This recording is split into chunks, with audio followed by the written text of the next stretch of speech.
sekolah di mana. Saya memandang anggaran belanja pemerintah daerah Provinsi Jawa Barat seperti itu. Saya lebih baik dicaci maki tiap hari oleh orang, dibenci oleh orang, terus dilakukan penekanan politik dan sosial oleh orang untuk menggoyahkan pikiran saya agar saya membuka diri terhadap distribusi bagi-bagi keuangan provinsi. Saya begitu menjabat, apa yang saya pandang?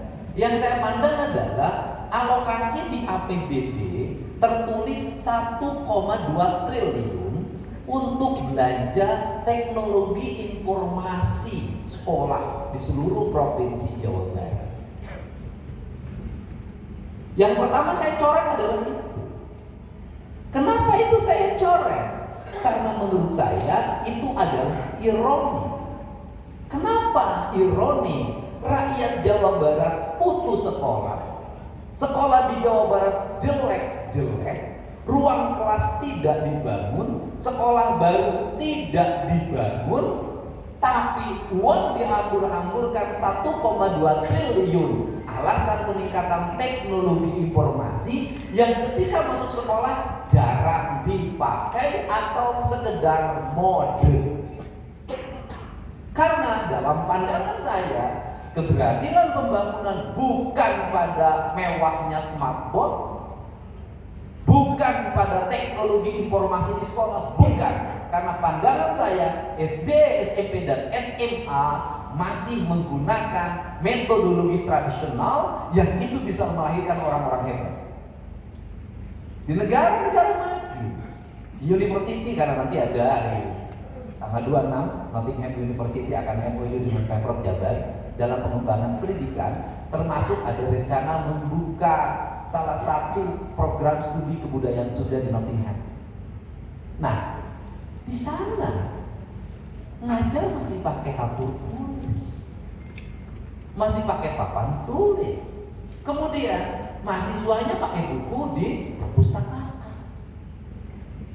Kenapa? Karena sesuatu yang ditulis oleh gurunya, maka guru menulis di papan tulis dengan cinta dan rasanya, dan dia menuangkan pikiran yang ada dalam pikirannya.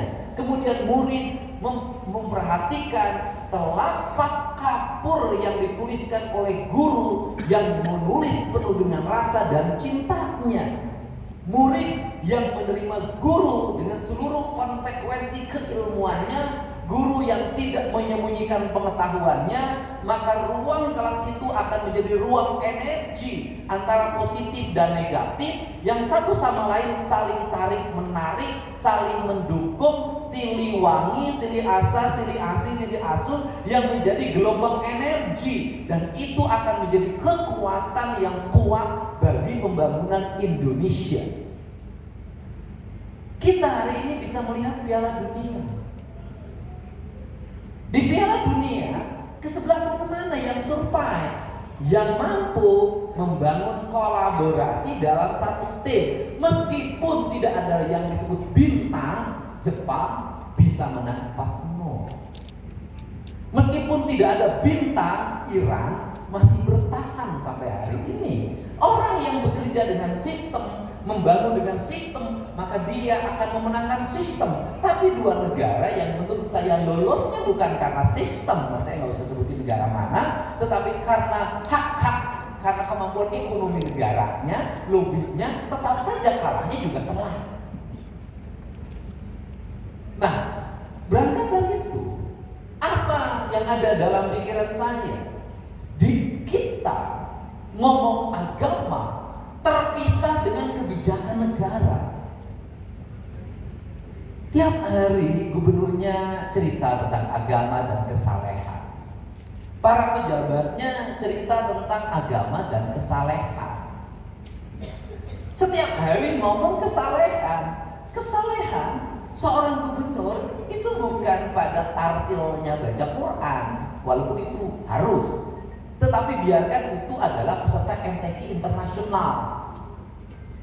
Tetapi ketartilan saya itu bukan pada mahrozul hurufnya Al-Quran yang diucapkan oleh saya, Tetapi ketartilan saya adalah tartil dalam menerjemahkan angka-angka anggaran yang itu bersumber dari rakyat, yang itu harus kembali pada rakyat dalam bentuk layanan dasar, yaitu layanan pendidikan yang baik, layanan kesehatan yang baik, layanan infrastruktur dasar yang baik. Kemudian kalau seluruh layanan dasarnya baik, maka kebutuhan-kebutuhan berikutnya akan terwujud. Kenapa? Karena bangsa kita ini dari dulu sudah bisa hidup mandiri tanpa intervensi negara.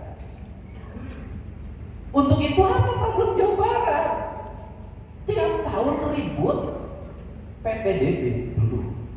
Saya ingat waktu saya masih Bupati Purwakarta, saat PPDB dikenakan zonasi, ada warga Bogor yang pakai meteran mengukur rumah dari ke sekolahnya jaraknya berapa meter.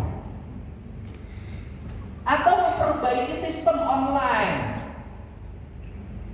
namanya penerima peta siswa baru SPMB. Anda memperbaiki sistem online, apapun dimahal-mahalin bikin sistem aplikasi yang gak akan bermanfaat kalau satu, jumlah kelasnya tidak cukup, dua, jumlah bangkunya tidak cukup, yang ketiga, tidak menyisihkan uang untuk beasiswa agar rakyatnya sekolah. Karena saya menemukan beberapa kasus, 3 kasus di mana ibu-ibu, saya bertemu dengan ibu-ibu yang nangis. Nangisnya apa? Pak, hayang ka sekolah ieu. Saya bilang sekolah ini aja, embung anak aina embung sekolah muntah ke sekolah eta. Sekarang itu banyak orang yang mendapat privilege yang luar biasa. Siapa? Orang kaya. Gimana orang kaya? Di rumah les. Anak saya, Nyihia, itu masuk kelasnya jarang, banyak bolosnya. Tapi karena dilengkapi les, ya matematikanya lebih dari teman-temannya, menulisnya lebih dari teman-temannya, ya seneng. Gurunya juga ajar les anak gubernur, seneng. Karena yang diterimanya kadang lebih gede dari gaji yang diterima. Dan saya menghargai itu. Kenapa? Saya suka memperhatikan. Jadi guru tuh capek ya, ngajarin anak, jabat ada cicing. Ini itu kan praktik. Dibikin harus tekun, bikin tulisan gini saja perlu waktu dan kesabaran. Jadi sebenarnya kalau ngomong, gaji guru itu kekecilan dibanding dengan tugas.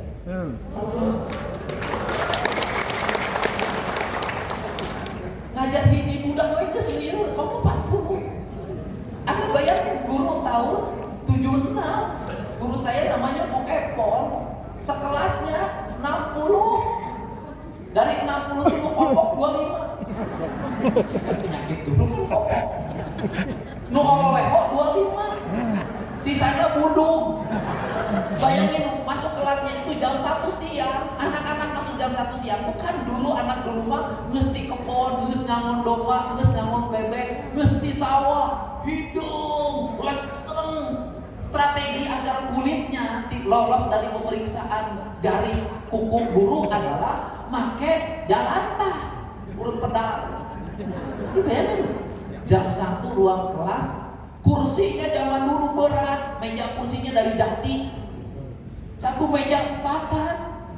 Bayang guru ngajar yang tidak melewati TK. Aduh, sekelas geus buhapeng kangru. Eta guru kuat. Dan di antaranya salah satu muridnya saya di situ. Alhamdulillah saya di antara 60, saya termasuk yang 18 tidak naik kelas. Jawa Barat itu pernah tidak naik kelas. Artinya betapa beratnya zaman itu. Sekarang sih seberat-beratnya guru sekarang lebih ringan. Cuma bedanya satu, sekarang itu ngajar muridnya lebih ringan, tapi psikologinya lebih berat. Kenapa? Guru dulu memang murid-muridnya kopok. Memang murid-muridnya, aduh Pak, yang namanya dulu Pak, korengan itu bukan hanya di tangan, disiram. Kakak saya namanya Suparno, kemudian dilandih oleh keluarga dan teman-temannya jadi si menyan. Kenapa si menyan? Karena sirahnya barorok. Ungap itu dagang menyan, si menyan. Nah, itu tapi waktu itu guru itu punya kebebasan terhadap murid. Ngagaplok, mana? Maledog, mana? Nyebut koplok, mana? Nyebut beleguk, mana? Nyebut loba teuing ngangkat simeut, mana? Saya tuh kalau Ibu Siti namanya guru matematika, sekelas saya itu rada bilang mungkin arah dasar siapa weureus simeut. Ya kita menerima. Zaman itu orang tuanya tidak protes. Beratnya sekarang siswanya lebih ringan, lebih pintar siswa sekarang, lebih pinter, maksudnya pinter niron. Nah, tetapi beratnya siswa sekarang apa? Menghadapi tekanan orang tua dan lingkungan di mana orang tua sering tidak mau terima ketika anaknya mendapat hukuman dengan ancaman kriminalisasi. Dan saya mendeklarasikan diri sejak menjabat gubernur. Sudah berapa kasus yang saya tangani? Saya jamin di bawah kepemimpinan Deddy Mulyadi, selama guru berkomitmen untuk pendidikan anak, tidak akan pernah ada kriminalisasi guru.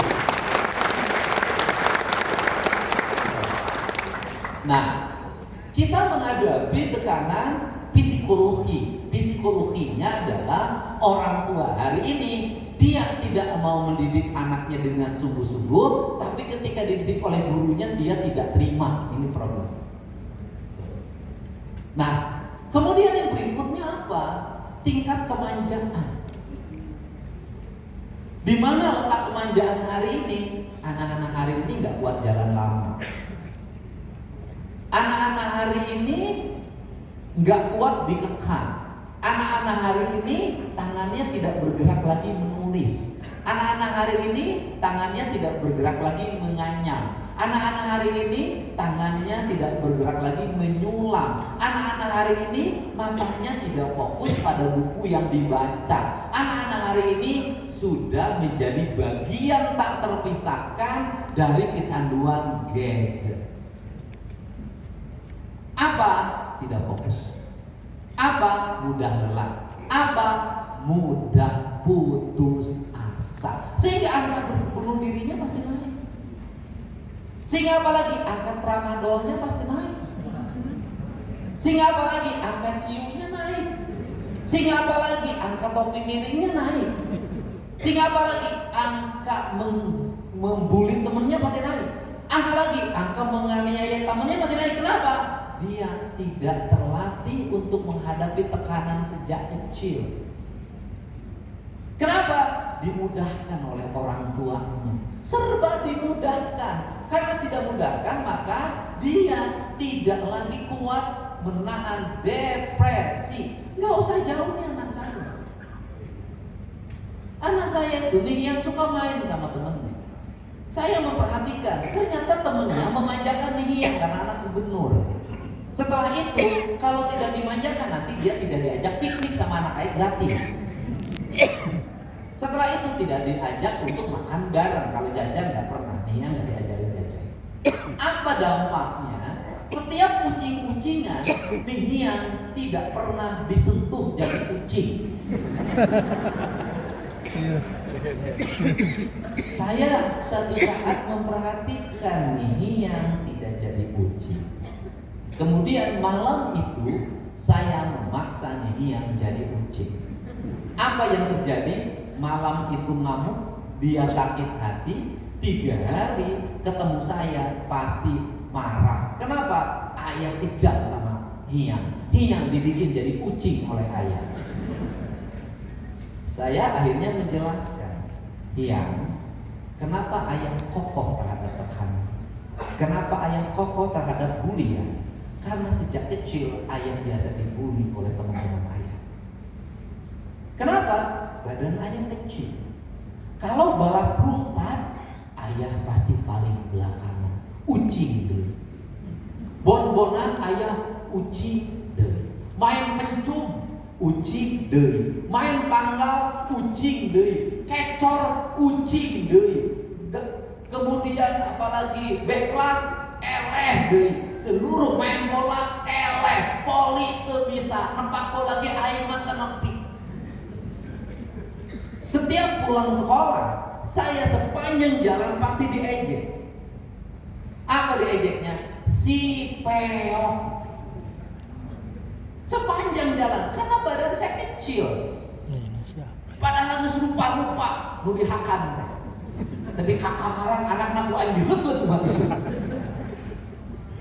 Tetapi karena terus-terusan diejek, kemudian setelah itu apalagi ejekan yang terjadi pada saya di kelas itu dari dulu ngomongnya suka beda dengan orang.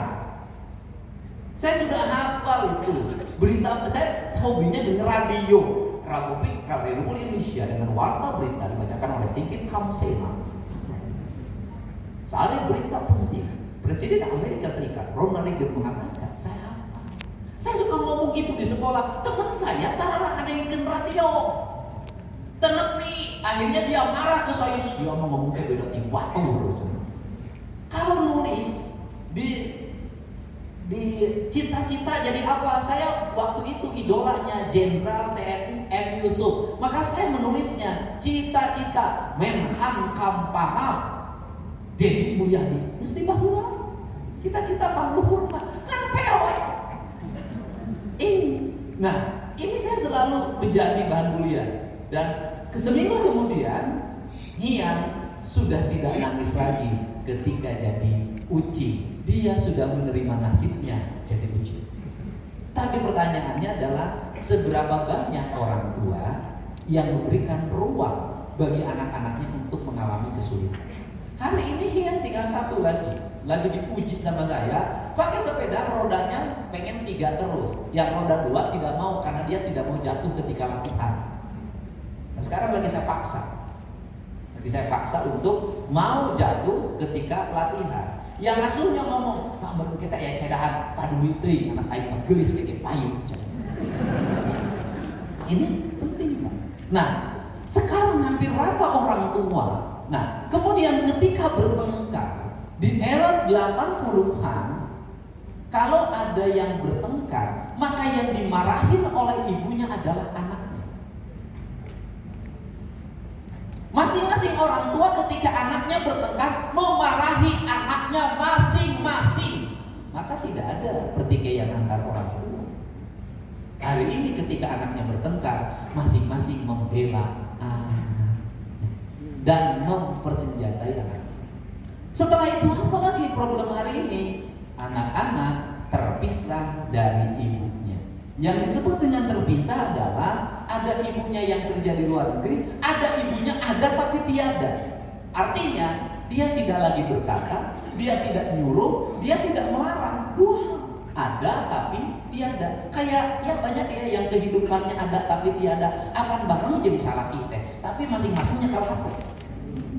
Anu hiji nga-WA ka bohongna, anu hiji nga-WA ka bohongna. Masing-masing suri. Itu ada tapi tiada. Secerna Masing-masing. Karena dia tahu, saya kan pengalaman. Nah, ini kan, ini program, ini ngomong pendidikan. Nah, apalagi yang berikutnya lagi? Yang berikutnya lagi saya ngomong berulang-ulang adalah residu kehidupan. Siapa residu kehidupan yang ditinggal oleh orang tuanya pergi ke luar negeri untuk bekerja kehidupan anaknya? Yang orang tuanya berpisah tapi tidak memperhatikan anaknya. Saya berpisah tapi saya membawa anak saya. Kemudian yang orang tuanya abai karena sibuk dengan kehidupan pribadinya. Kemudian akhirnya anak-anaknya menjadi anak yang kehilangan lingkungannya. Dan saya katakan hari ini sulit kita mengatakan lingkungan kita baik. Hari ini hampir tidak ada lingkungan yang dianggap baik. Hampir masih ada. Kenapa? Keluarga sudah bukan lingkungan baik, kehidupan di tingkat RT sudah bukan kehidupan baik, di jalan bukan kehidupan baik, kadang di sekolah pun bukan kehidupan baik. Anak-anak kita tidak punya ruang surga, yang ada ruang neraka. Siapa anak-anak ini? Secara statistik ekonomi itu mereka yang orang tuanya berpenghasilan rendah. Ngomong lagi, karena berpenghasilan rendah, ditambah intelektual rendah. Apa? Gak bisa masuk sekolah favorit. Akhirnya sekolah favorit. Ketika masuk sekolah biasa ada problem lagi, kemampuan keuangan. Siapa yang paling menderita? Sekolah swasta pinggiran. Kenapa sekolah swasta pinggiran? Geus nu asupna teh bari unggul ditambah kolotna teu barokah. Tapi ka kelas 3 teu mayar sakola.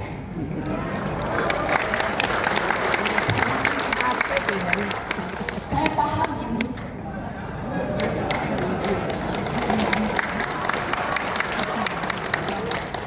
Kenapa Dedi tahu? Dedi Mulyadi pengajar SMA swasta saat kuliah saya nyambi ngajar. Saya tahu muridna 15. Anu hiji anak kuliah, nu hiji tukang bata, nu hiji bapana eueuh, nu hiji indungna eueuh di kelas. Jadi kalau ngajar teh sing harum. Guruna ngahulung da honorna leutik. Muridna ngahulung da teu ngarti. Sehingga kita mulai sistemik. Apa yang harus diselesaikan yang bukan swasta favorit? Kalau swasta favorit sudahlah dunia indah, Pak. Kenapa? Anak gubernur swasta favorit enggak? Sekolah saya, anak saya SD Sukasari, SD Sukabakti. Bekas bapaknya dulu sekolah, anak saya sekolah di situ. Bareng dengan anak Mang Udin, Cetati, Cenia, itu. Maka kayak niang panggelis di sekolah punya rata-rata indung bapak nang marame tunggul. Bangga karena di sekolah ya teman-temannya adalah teman-teman yang kerja di tempat saya semua. Dan dia setara, saya nggak boleh ngajarin dia, nggak nian tuh nggak ada sifat sombong, tidak ada. Semua hidup untuk temannya. Nah itu, nah ini bayangin satu, kalau yang swasta premium, betul nggak? Satu, bangunan sekolahnya sudah premium. Kenapa? Milik yayasan orang terkaya di Jawa Barat, milik yayasan orang terkaya di Indonesia, milik orang-orang yang hari ini punya jabatan tinggi. Mereka menjadi donatur di yayasan tersebut. Gaya guruna make Hermes. Bener tuh. Gak ada di sekolah kelasnya pakai AC, muridnya diantar pakai Mercy, BMW, Ferrari. Lupa. Dia kelas, uang pangkalnya 15 juta, 20. Uang bulanannya, ingat loh, sekolah swasta, SMA swasta, ada yang bulanannya 5 juta. Jadi juara internasional, ya wajar. Juara di tingkat akhirat dia halus. Bener nggak? Benar. Bayangin guru-gurunya sudah lah pakai kartu kredit semua.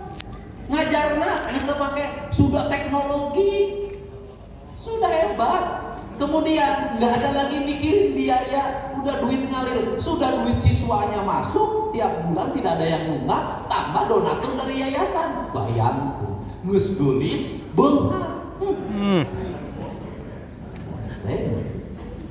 Ayo swasta di sisi itu tuh di situ tuh. Garut sisi. Tanjung Siang. Medang, pas Medang. Indramayu. Ya, Pangandaran. Ini ngaraku sangsara kan. Nu kahiji kepala sekolahnya kadang-kadang sok pasnya jadi yayasan. Kadang-kadang. Saya kan dulu di sini enggak. Kenapa? Karena begitu ada bantuan diterimanya sama yayasan. Ya tepuk tangan lah. Saya kan cerita di tempat lain bukan di sini. Nah kemudian oleh yayasan dulu, ai sekolah sina hirup tinu penerimaan siswa. Bener nggak? Bener. Dan dari bos kewanian sih dipecat emang. Pas kalau laporan Ya saya kan sering mendapat bisikan. Nah ini terus kemudian bergelut setiap hari. Siswana ya 30 teh lumayan 5. Gue banget. Bener nggak? 20 lumayan 5 gelut di baru anaknya. Ini kan yang terjadi. Dan berkelahinya itu turunan, 7 turunan musuh terobak. Saya dulu waktu di Purwakarta itu STM-YPK itu musuhnya STM-YKS sama Prabu Sakti. Saya dulu tuh gelut tuh. Saya nama sudah mulai turun karena sekolahnya siswanya sudah mulai sedikit. Nah, ini saya bilang, maka sistematikanya saya ingin ngomong sistematika. Sistematikanya adalah bagaimana ini di sekolah-sekolah swasta ini agar gurunya 100% mendapat sertifikasi. Ini apa? Artinya gubernur apa tugas terhadap sekolah swasta? Kesejahteraan guru. Apa tugas utamanya gubernur hari ini? Saya dan tadi sudah ngomong, Kadisdik nanti saya berkoordinasi dengan Kemendikdasmennya. Bagi mereka yang belum mendapat sertifikasi harus didorong kemudahannya untuk mendapat sertifikasi dan dibuka aksesnya. Dan saya pasti bantu dengan seluruh akses yang saya miliki. Ini kenapa? Karena ini dulu tenangin. Agar apa? Agar guru tidak terlalu terpengaruh oleh iuran siswa. Ini dulu.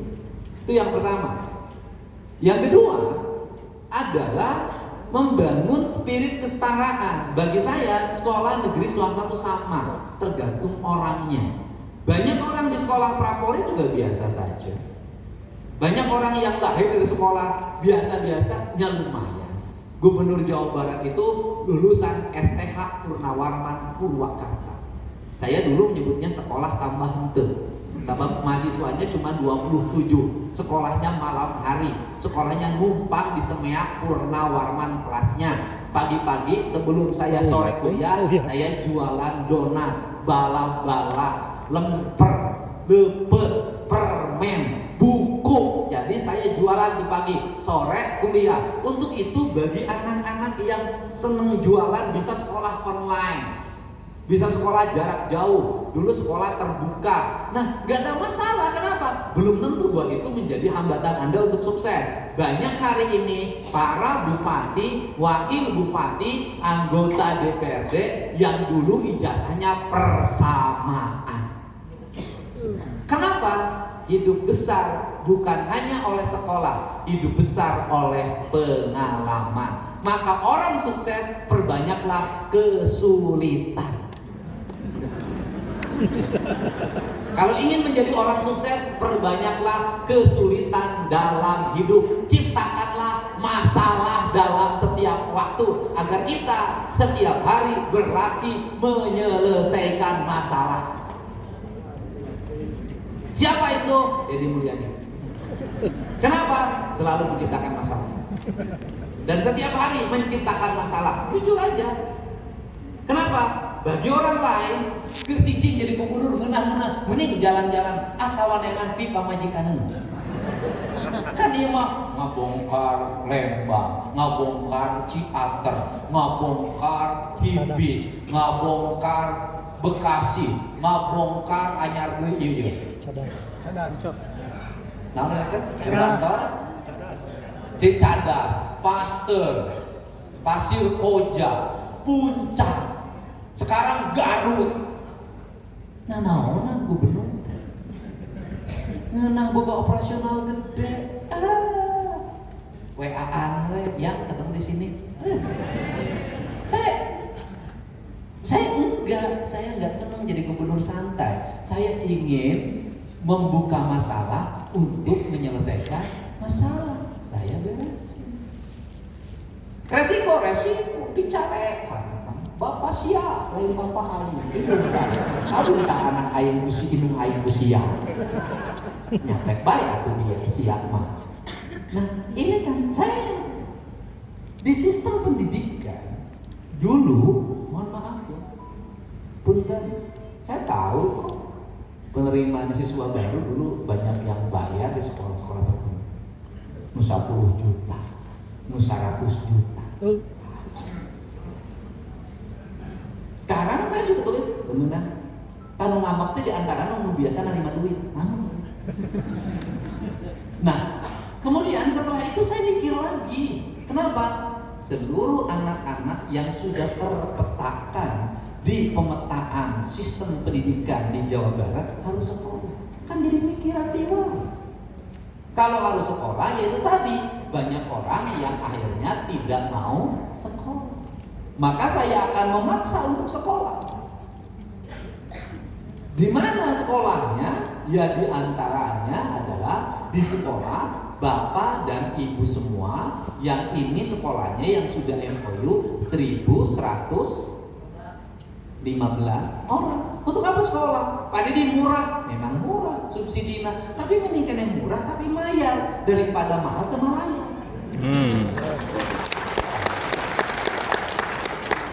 Ya teh sakieu hukul kan diri doakeun we atuh APBD na peningkatanana naik. Mudah-mudahan we dana bagi hasil yang sekarang ditunda dulu oleh pemerintah pusat yang 1,2 triliun sudah diakui, masih ada lagi sekitar 2, sekian triliun itu masuk.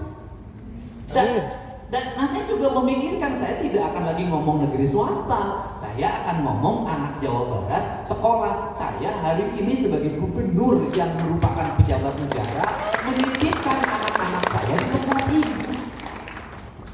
Jadi karena ada anak saya titipan di situ, pasti saya masuk ke sekolahnya nanti, pasti lihat toiletnya, pasti periksa lihat gurunya, pasti periksa bangunannya. Kan apa lah didatangkan ku Deddy Mulyadi balik na kumaha?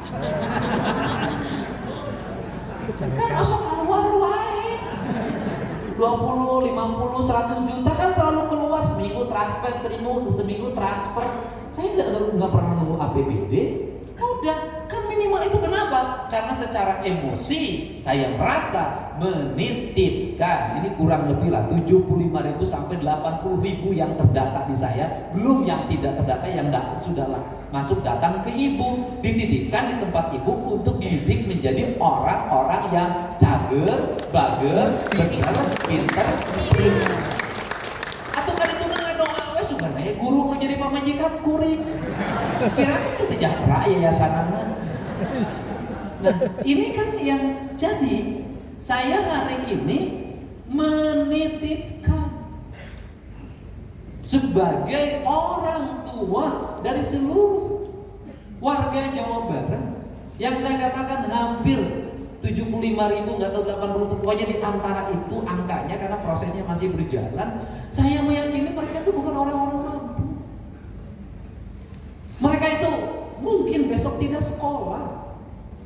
Mereka itu mungkin orang tuanya tidak ada, mereka anak yatim.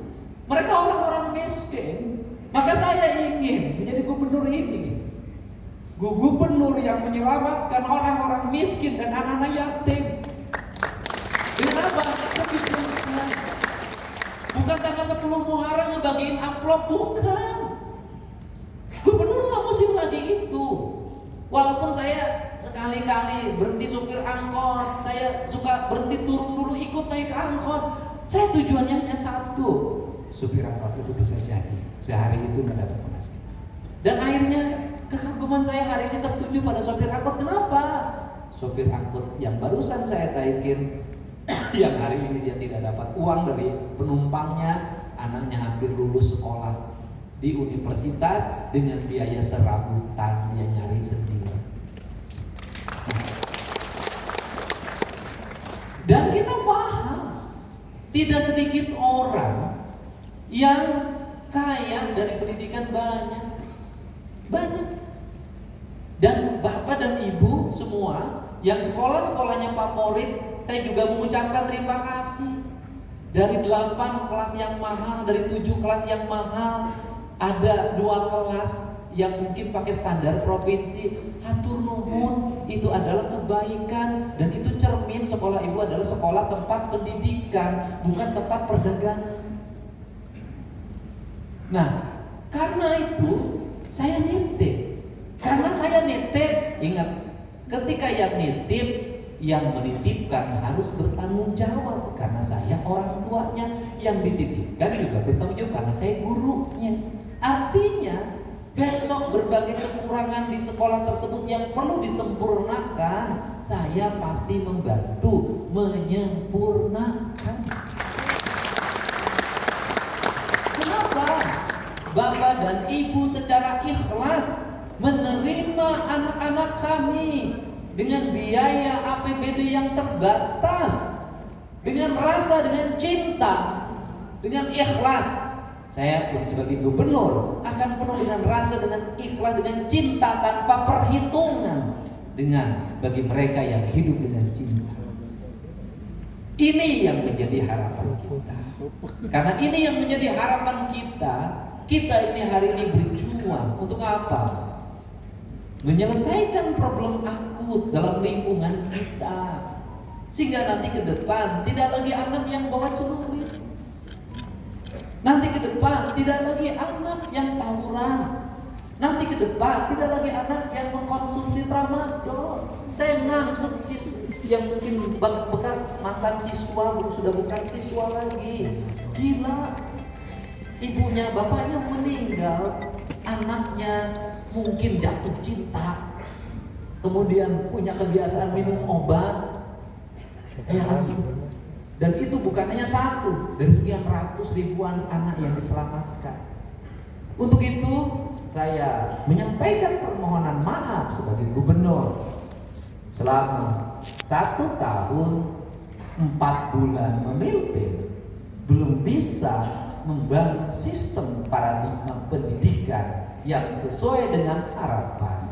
Tetapi secara bertahap kami ingin menyelesaikan seluruh problem-problem itu. Yang berikutnya adalah Dinas Pendidikan ada tim.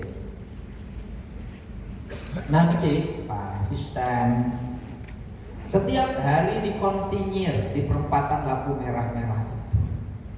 Anak-anak kecil yang dieksploitasi ngamen, anak kecil minta-minta, ampun saja Pak. Bayangin alangkah malunya kita sebagai negara, sebagai pemimpin, di mana kita memiliki segalanya untuk menyelesaikan masalah, kok kita tidak bisa menyelesaikan masalah. Kalau anak itu berproblem, sudah masukin aja ke dinas sosial untuk sekolah di situ, dirawat di situ. Ini cara saya targetkan di bulan Juli ini. Jawa Barat di seluruh wilayah nggak boleh lagi ada manusia silver, nggak boleh lagi ada anak yang minta-minta berjalan, nggak boleh lagi ada pengamen tanpa punya kemampuan bermusik dengan baik, kecuali Ado karena memang punya kemampuan bermusik dengan baik. Ini pengamen Pak di bawah jembatan Pasopati Pak. Tapi tidak yang masuk yang bunuh diri Pak. Karena Pasopati itu orang bukan yang bunuh diri aja. Saya ingin itu selesai. Ini ingin itu selesai dan ingin saya bisa menggerakkan semuanya untuk menyelesaikan di Agustus nanti. Saya ingin melihat kemerdekaan itu yang sebenarnya, merdeka dari kebodohan, merdeka dari keterikatan diri penekanan, merdeka dari kemiskinan. Minimal merdeka dari kemiskinan itu adalah negara menjamin pendidikan masyarakatnya kaya dan miskin. Negara menjamin kesehatan warganya kaya dan miskin. Negara hadir untuk menjamin seluruh kepentingan rakyatnya. Ini yang menjadi pengantar. Ini adalah jalan kita untuk terus membangun silaturahmi dengan baik.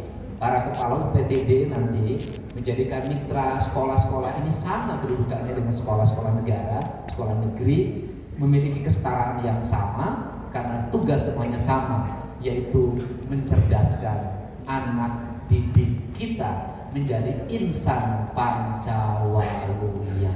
Cageng, bagus, benar, pintar, dan singkat. Untuk itu saya mengucapkan terima kasih. Semoga pertemuan hari ini pertemuan yang mencerahkan, pertemuan yang membawa harapan, dan nanti setiap siswa yang masuk menjadi seluruh, bukan hanya swasta, negeri yang mendapat subsidi dari pemerintah, baik dana BOS maupun dana APBD provinsi, orang tuanya wajib menandatangani pernyataan kesediaan. Satu, anaknya bersedia tidak merokok selama mendapat beasiswa. Apabila merokok, maka dicabut subsidi. Anaknya bersedia tidak tawuran, tidak membuli orang lain. Manakala dilakukan, dicabut subsidinya. Anaknya tidak melakukan perlawanan pada guru dan menghormatinya. Tidak ada guru dilaporkan oleh orang tua siswanya. Manakala itu terjadi, maka dicabut subsidinya. Jadi nanti ada itemnya. Item itu tujuannya untuk melindungi anak-anak kita dan melindungi guru. Anak-anaknya nanti diperiksa apakah dia suka minum alkohol tidak, dia minum obat-obatan tidak. Begitu minum alkohol dan obat-obatan, dicabut subsidinya. Saya yakin dengan sistem yang dibangun ini, konflik akan tidak ada. Setiap orang akan memahami dirinya siapa, dibiayai oleh siapa. Ini yang menjadi arah kebijakannya. Untuk itu saya mengucapkan terima kasih atas kehadirannya. Mohon maaf saya merepotkan semua. Semoga kita semua menjadi warga yang insan kamil, warga rawayan jati, warga manusia Indonesia seutuhnya yang bertanggung jawab terhadap pembukaan Undang-Undang Dasar 1945, memajukan kesejahteraan umum, mencerdaskan kehidupan bangsa. Terima kasih, salam untuk keluarganya, sehat selalu. Jadi nanti yang disidak bukan hanya sekolah negeri, sekolah mitra provinsi pasti sering disidak. Dan pasti bapak ibu dari sekarang dicoretan temboknya. Toiletnya digorengkeun, meh naon, meh disidak gubernur kanyawan goreng, isukna diganti. Saya ucapkan terima kasih. Salam untuk semuanya. Assalamualaikum warahmatullahi wabarakatuh. Waalaikumsalam. Coba pinjam